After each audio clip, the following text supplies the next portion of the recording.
Tuesday, July 14th, 2026. This is the criminal court session at Plymouth Superior Court before the Honorable Justice Mark Day. Your Honor, the matter before the court is civil action 2683 CB 00541, Jennifer McCabe et al. Versus Karen Reed et al. Counsel, if you could please state your name for the record and start with the plaintiffs. Good morning, Your Honor. Chris Maddie on behalf of the plaintiffs. Good morning, Your Honor. Kieran Murphy on behalf of the plaintiffs. And good morning, Your Honor. Jim Tuxbury, also on behalf of the plaintiffs. Good morning. Good morning, Your Honor. Jeffrey Pyle on behalf of Defendant Aidan Carney. Good morning. Good morning, Your Honor. Adam Gardy, also from Mr. Carney. Good morning. Good morning, Your Honor. Damon Sedixon for Defendant Karen Reed. Good morning. So we're here on motions to dismiss, and pursuant to paragraph 8 of the Superior Court Standing Order 196 for in-person hearings, where no person appears remotely, members of the public shall attend in person. Courtroom is open to the public. So the parties have all submitted extensive memos on the issues raised by these motions.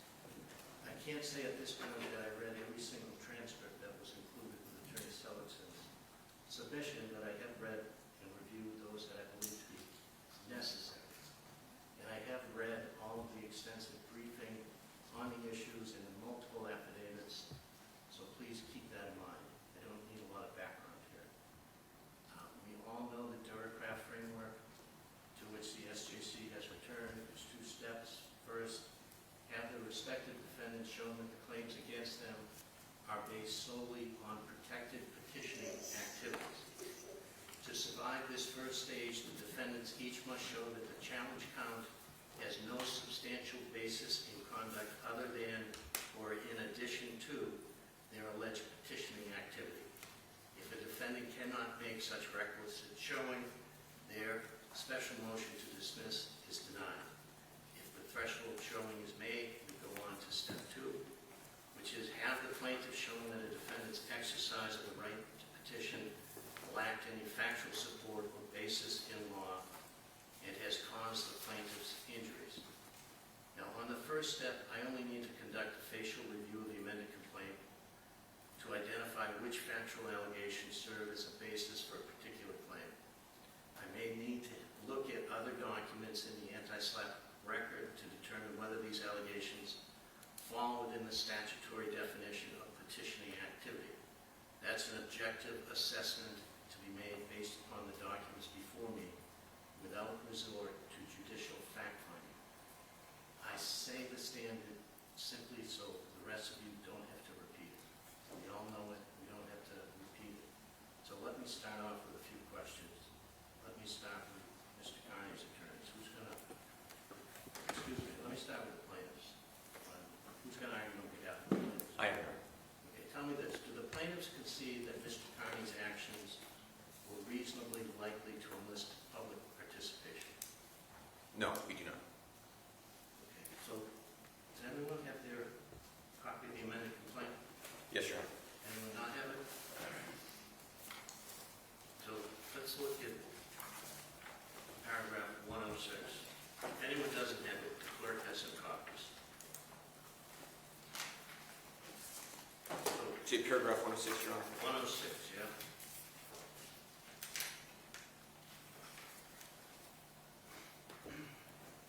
It appears, if you look at paragraph 106 and paragraph 126,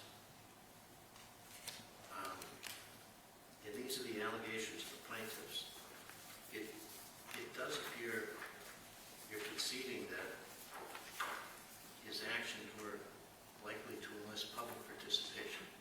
So tell me how I'm misreading those paragraphs. Your Honor, there are some defamatory statements and some conduct that he engaged in that we agree did enlist public participation in what we claim was a harassment campaign towards the plaintiffs, not participation in any matter or issue that was under review by a judicial body. But there was other conduct and other defamatory statements he made that we do not believe was likely to enlist public participation. And I can give you some examples of those.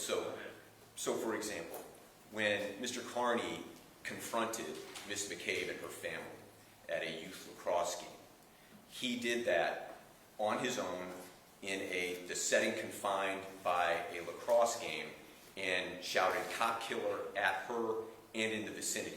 There was nothing about that conduct that was likely to enlist public participation in any legitimate petitioning activity. To the contrary, it was a verbal and physical confrontation at a lacrosse game directed towards Ms. McCabe. Voicemails that he left for Brian Allen and the McCabe family, which was essentially direct communication with them in which he defamed them directly. That type of conduct, although he later published it to an audience, that type of conduct is actionable on its own and not likely to enlist public participation. And so these are examples I give you, Judge, as to show that there is some conduct that Mr. Carney engaged in that was not for a viewing audience, let's say, although he may have later published it to a viewing audience. And then some conduct that is actionable that was not likely to enlist public participation. I also want to just draw a distinction, Judge, if I may, between certain actions described by Mr. Carney in his memorandum, which are not at issue in this case. So, for example, and I don't want to get too far afield from your question or get into general argument, but the idea that Mr. Carney may have at times been involved in activities that were critical of the DA's office or critical of the state police or the Canton Police Department, that is separate conduct and not alleged by us to be actionable than the conduct that we claim was illegal, which was a prolonged, persistent defamation and harassment campaign directed at the plaintiffs. And there's no question that he sought to enlist his audience in that same illegal conduct. But that's only step one of the analysis, that is whether somebody summons a mob or attempts to enlist them in some sort of participatory activity. That enlistment of public participation needs to be in furtherance of some petitioning activity.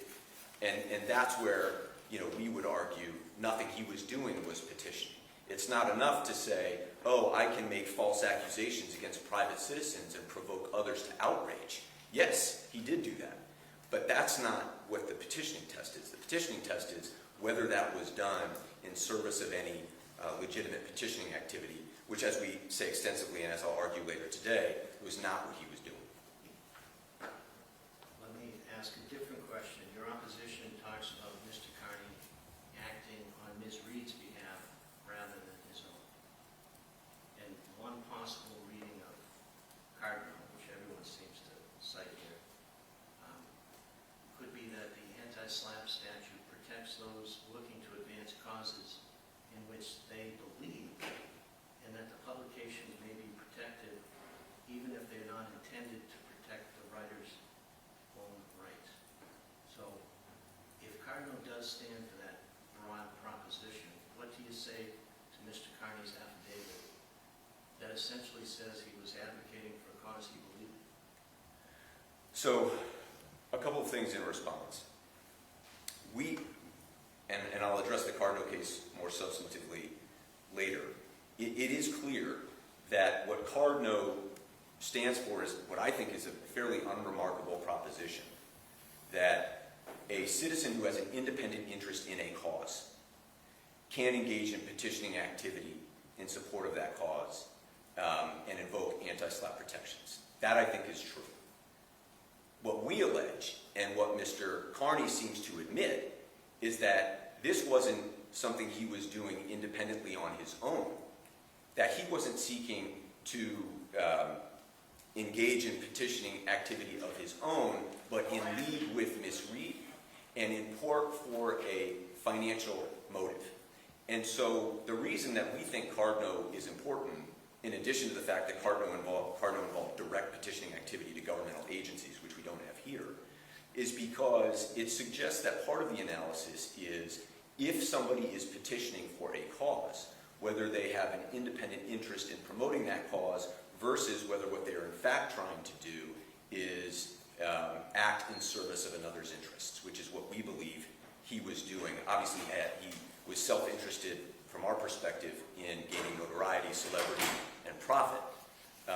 And so that's why we think Cardinal's observation that the petitioners there had an independent, long-standing interest in this issue of the environmental consequences of the BP oil spill is different than what we have here. So, who's speaking on behalf of Mr. Carney? I am, Your Honor. So, if you believe that Cardinal stands for that broad proposition, the plaintiffs point to Coburn and Fostello, I think is another case they talk about, in the statutory language of 59H that restricts coverage to defendants who petition the government on their own behalf, correct? Yes. And they suggest that your reliance on Cardinal is misplaced. So tell me, how are Mr. Carney's actions similar to the Cardinal activists? From the very beginning of his blog posts, long before the Karen Reed case of the killing of John O'Keefe, Aidan Carney exposed police corruption. He wrote stories about police who had basically miswritten police reports in order to protect the daughter of a judge, resulting in a major ethics investigation. He wrote articles about a state police officer who had misrepresented on her application that she had been following the laws, and in fact she had run a marijuana operation. His whole message and his whole sort of body of work has been to call out police corruption and misuse of state power. This was part of that. From the very beginning, he alleged that Trooper Proctor's investigation of this case was corrupt. Let's go back to Cardinal, though. The activists Sure. at Cardinal. Cardinal, those activists had a personal stake in it, right? No, the activist, only one of the activists even lived in Louisiana. The other did not. They did not have a personal stake in the outcome, and the SJC's decision did not turn on whether they had a personal stake in the outcome. The SJC's decision broadly says, and clarifies Fostello in case of anybody trying to overread it, that people who petition on their own as citizens about issues that they care about are protected by the anti-SLAPP statute. That is what the petitioners in Cardinal did. They wrote an article about the Deepwater Horizon pollution scandal in the context of a pending judicial case in order to, and these are the SJC's words, increase the amount and tenor of coverage about that issue in the public sphere. That is what Aidan Carney did here.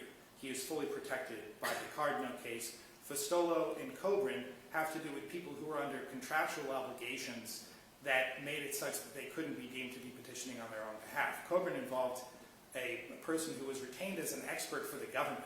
And Coburn turns on the fact that you can't be petitioning on your own behalf if you're working for the government, and you're sued for your work on behalf of the government. The Fostello case involves a reporter who was contractually obligated with her employer to write objective news articles about public hearings in the North End, and was not putting forth her own opinion or speaking out on her own as a citizen about the issues in the North End, at least not for the issues that she was sued about. Aidan Carney has clearly been speaking out on his own about corruption for a long time, and this was part of that body of work. He is clearly protected by the Cardinal case. And you want to briefly respond? Yes, I would, Your Honor. Two things. First, we allege that Mr. Carney was essentially in a business relationship with Ms. Reed, in that she was providing him, directly providing him, material that he was then using to defame the plaintiffs. That's number one. So they were working directly together. This was not Mr. Carney acting on his own on an independent mission. This was Mr. Carney and Ms. Reed, as we've alleged, in a conspiracy to defame the plaintiffs. Number two, what we think is crucial about Cardinal's finding is that the court commented that the petitioners in that case were involved in an effort to directly petition the government. Yes, the conduct at issue involved 4 paragraphs in a magazine article, but they had previously directly engaged with federal agencies responsible for environmental protection and the like. What Mr. Carney is now trying to do is convert whatever history he may have had, in his words, of exposing corruption or going after the police, and making that what he was doing here, when what he is alleged to have done here is not criticize the DA's office or criticize the police department, but very directly accuse private citizens of murder. And so that is, I think, never having petitioned the government directly as the activists did in Cardinal. So we see Cardinal as standing for the important proposition here that anti-SLAPP protected activity has to be tethered in some way to an effort to directly seek redress from the government or indirectly seek redress from the government.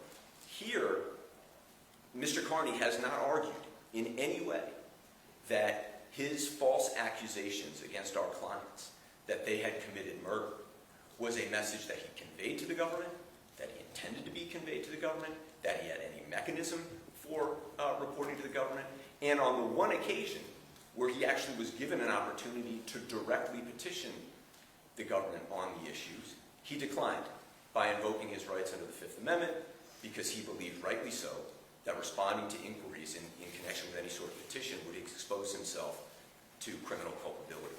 So that's why we think Cardinal is important here. So is the relevance of his invocation of the Fifth that he did not avail himself of the opportunity? Correct. I think one of the things that the court is going to be asked to consider is whether there are objective indicia, and this is from Blakesley, objective indicia of the plaintiff's intent to reach a governmental body in his petitioning activity. And one fact that I think is important here is that of all the activity he engaged in, all of which was, in our view, non-petitioning and not intended to reach the government, not designed to reach the government, when he had an opportunity to petition the government, he declined to do so. And we think that's an important objective indication that his intent was not to reach the government. In fact, his intent was to attack and defame private citizens. So, Attorney Cardinal, what do you say to the relevance of the Fifth Amendment? There is no relevance to the invocation of the Fifth Amendment because he's being sued for his statements that he made well outside of the courtroom. Those statements were petitioning. The suggestion that Mr. Carney did not intend for his message about Karen Reed's innocence and the plaintiff's guilt to reach the government is belied once again by the allegations of the amended complaint. They admit that Mr. Carney was responsible for the hundreds of people who showed up at the Dedham courthouse every day during that trial to protest. Who were they protesting? They were protesting the prosecution of Karen Reed. Who was prosecuting Karen Reed? The government. Mr. Carney is clearly the leader of the national Free Karen Reed movement.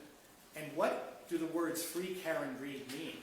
What do they signify other than a demand, a petition that the government do something or stop doing something? That's what he did. Obviously, his words reached the government. You have in the record, early on, in some of his Canton cover-up stories, a directive to his readers. Email Michael Morrissey at mmorrissey@state.ma.us. That's in one of the very first Canton cover-up articles.